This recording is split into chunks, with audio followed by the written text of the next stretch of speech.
As a parent, you want the best for your children, but with conflicting advice and misleading claims, parenting today can feel like a minefield. Experts say what we hear might not always be the best advice.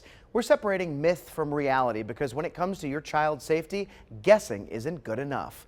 Good evening, I'm Chad Silber, and with the holiday season underway, kids are home from school. You might be wondering whether it's safe to leave your kids home alone for a certain amount of time. Our Verify team looked into it. Comes to specific ages for leaving kids home alone, the American Academy of Pediatrics suggests around 12 and older is a good time frame. So how do you know what's right for your family? Let's verify. Our sources to answer this: family physician Dr. Carla Robinson and North and South Carolina law. In the Carolinas, there are no laws outlining a specific age for a child to be left home alone. In North Carolina, the only regulation is the NC Fire Code. It states if someone leaves a child under the age of 8 home alone and they are hurt by a fire, that person could be guilty of a Class 1 misdemeanor. When making a decision for your family, Dr. Robinson mentioned several factors to consider outside of age. Can they communicate effectively the emergency information that's needed? Do they know their full name? Do they know their address? Do they know their phone numbers? Do they know the full name of guardians, the full phone number of a guardian or parent? When it comes to starting out leaving your child at home, Dr. Robinson recommends practicing before longer periods of time away. You may want to do very short trips. So maybe, while you take a short walk or while you make a quick run to the store, that's, under 10 minutes or so, just to get your child used to what it feels like to be home alone. With your Verify, I'm Megan Bragg. 2 Wants to Know spoke with Greensboro Fire about cooking safety when kids are left alone. Firefighters say problems often start around the 5th grade when kids begin trying to cook on their own. The riskiest appliances are the stove, toaster, and microwave. Firefighters say kids often forget to add water, they overcook food, or simply walk away, leading to fires or smoke damage. So we asked the experts what you should teach your kids to do if something goes wrong in the kitchen. Well, if they ever have an issue, the simplest thing to do is unplug it. Take that electrical current away, and then of course leave it shut. A lot of times we see people that panic and think that they need to let the smoke out and everything. If they just keep it closed and unplug it, call 911. Still call 911 and we'll come out and check it out for them. If you are leaving a child home alone, you should make sure they know the escape plan and practice it frequently. Is screen time really hurting your child, or is that just another parenting myth? From TikTok to tablets, screens are part of everyday life, but how much is too much?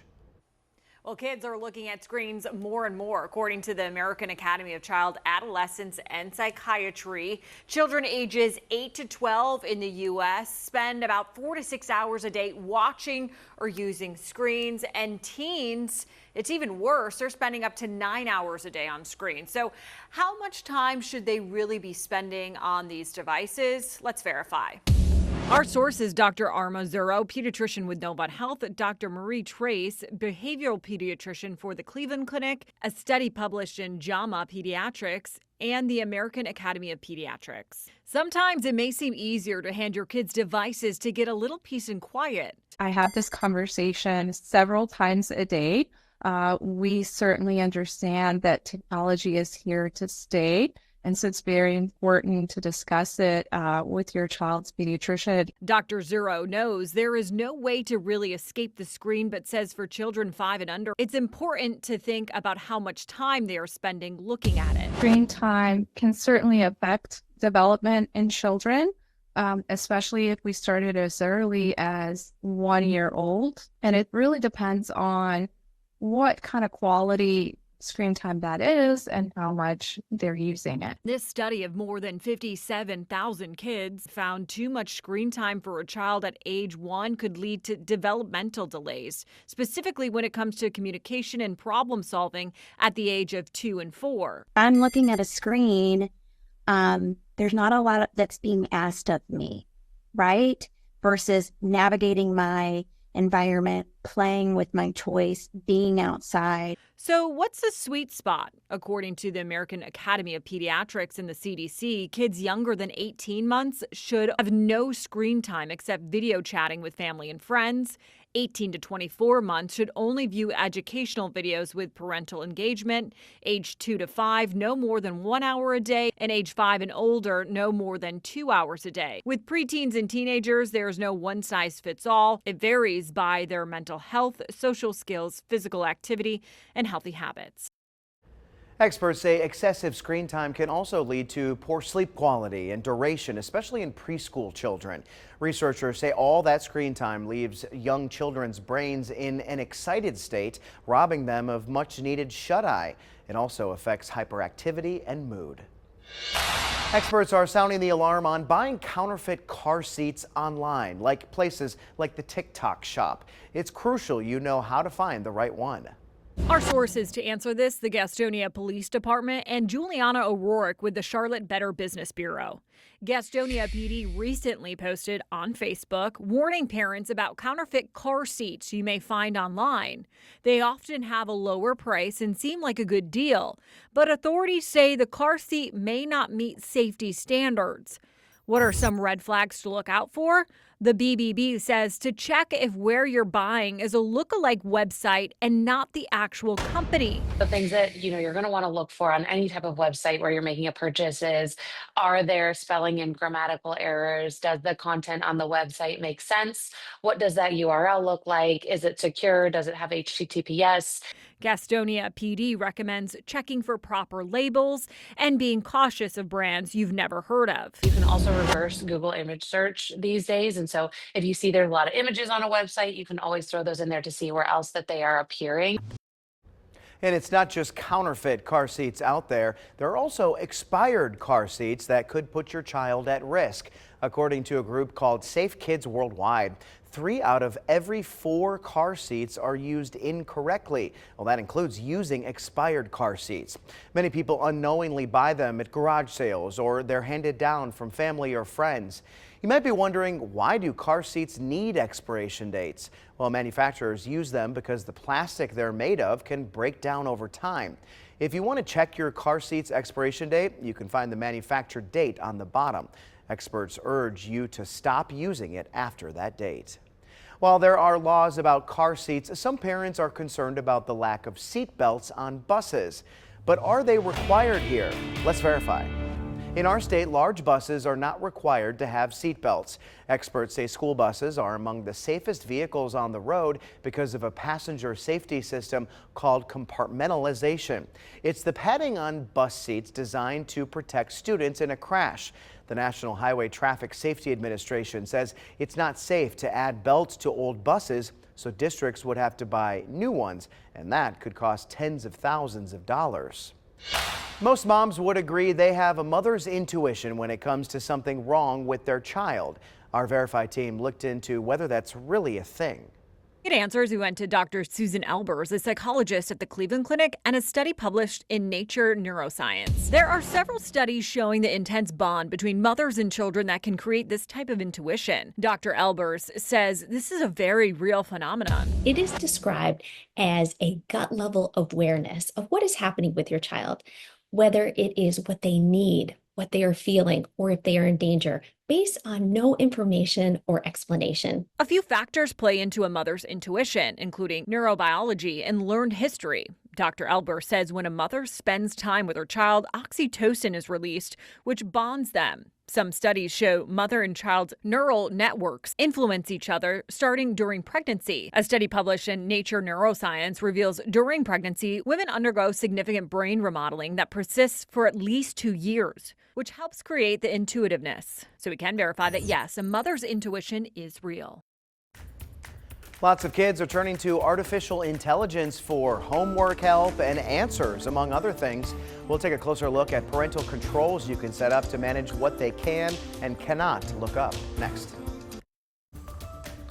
School leaders across the country say smartphones are hurting focus, fueling anxiety, and making classrooms harder to manage. And that's why some districts are now spending millions to put phones away. Let's connect the dots. One product, the Yonder Pouch, is becoming increasingly popular. These are locked sleeves that students put their cell phones in during the school day. The idea is to reduce distractions and improve focus in class. Students keep their phone with them, but once it's inside the pouch, they can't use it until it's unlocked, usually at the end of the day. The pouch is unlocked only with a special magnetic device. Many educators believe constant phone use interferes with learning, attention, and even in-school behavior. So far, dozens of school districts have adopted the pouches. But there are pushbacks. Some people worry about cost. Those pouches aren't cheap. Others say emergency communication is harder if students can't access their phones, and some students feel it's too restrictive. Still, for many schools, the benefits may outweigh the drawbacks. They say fewer interruptions, more engagement, and a calmer classroom leads to more success. And that's connecting the dots. This year, state lawmakers passed a bill that requires districts to set cell phone restrictions. It bans students from using phones during class unless directed to by a teacher. Schools will also be required to teach social media literacy skills if they aren't already. Public schools must adopt the policies by January 1st. As young people are on their phones more, some parents want to monitor what their kids are viewing. Artificial intelligence is giving parents new tools to manage their ChatGPT usage. Let's connect the dots. The move comes amid growing concerns over AI's impact on mental health and youth safety. Parents can now link their ChatGPT accounts to their teens and set controls like disabling voice responses and image generation, turning off saved memories to limit data retention, and setting quiet hours when ChatGPT can't be used. Teens cannot override these settings once activated, and if ChatGPT detects concerning language, like mentions of self-harm, it will alert a human moderator. If the risk is deemed serious, parents are notified via email, text, or push notification. This update follows a lawsuit involving a teen suicide linked to ChatGPT and reflects broader pressure on tech companies to protect young users. And that's connecting the dots. As technology plays a bigger role in our lives, the explosion of AI is creating a major demand for power. Now some oil field companies are stepping in to help. Let's connect the dots. AI data centers need an enormous amount of electricity, and traditional utilities can't always keep up. Now, oil field service firms that already run turbines and generators for fracking are pivoting, supplying off-grid power to tech companies. These setups use gas-fueled power units that can be built and switched on in 12 to 30 months, much faster than large utility-scale plants, which often take 5 to 7 years. Much of this power is fossil fuel-based natural gas, which raises concerns about pollution and climate impact. These off-grid solutions may be temporary. Once grid power or cleaner energy becomes feasible, tech firms might shift away.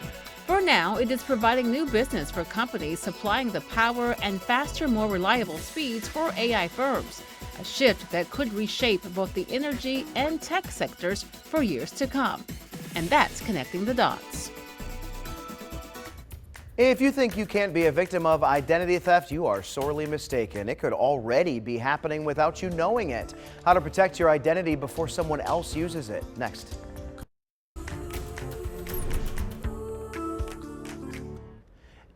Every 4 seconds, someone becomes a victim of identity theft. And it's not just about stolen credit cards anymore. It's your medical records, your kids' social security numbers, even your tax returns. We're looking at the risks and the steps you can take right now to lock down your identity. One of the top things you should be doing is shredding your documents. Back in October, we held the News 2 Shred-a-thon, giving people a secure way to get rid of personal documents. More than 1,100 cars came through the line. If you're shredding at home, you should be doing it daily with credit card offers and any receipts you don't need. After a year, you should be shredding pay stubs, bank statements, and paid undisputed medical bills. So how about tax documents? We went to the experts for that one.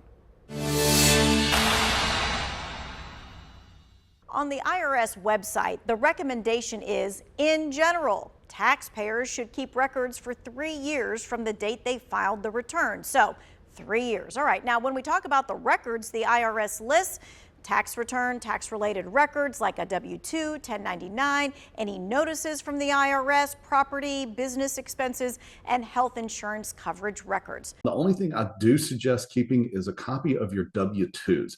And the reason why I suggest your W-2s is because if, for some reason you need to talk with the Social Security Administration, or they've recorded what you've earned is different than what you actually earn, well, the proof that they're going to ask for is a copy of those W-2s.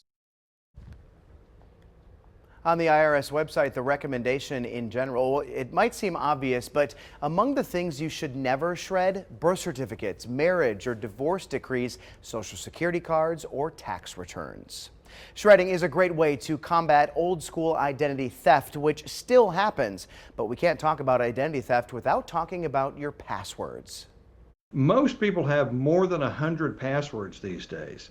So remembering 100 different passwords is impossible. That's why most people reuse the same password on every account. And that's just an invitation to the bad guys to take all your stuff and then use it to pretend to be you and then take somebody else's stuff.